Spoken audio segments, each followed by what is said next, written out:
কাঁদছিস? না, ঘামছি। গরম না, তাই ঘামছি গরমে। ঘরে খুব ইঁদুর হয়েছে, ভাবছি ঘরে একটা ইঁদুর মারার বিষ কিনে নিয়ে যাবো। ঘরে?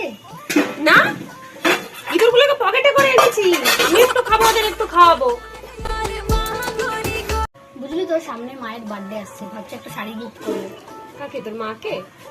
না, আমার বাবাকে, পরে নাচবে। তুই দাঁড়া ভাই, আমি একটু এটিএম থেকে টাকা তুলে আসি। এটিএম থেকে?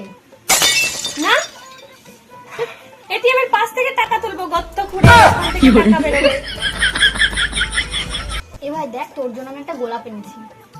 কোথা থেকে? গাছ থেকে? না, রান্না করে এনেছি। রান্না করে এটাকে তারপরে এই যে এনেছি গোলাপ ফুলের পোলাও। আরে ভাই তুই এরকম কেন? ভাই তুই এরকম কেন? ছাড়, বাদ দে, আমরা দুজনাই এরকম। চল বই রেখে আসি।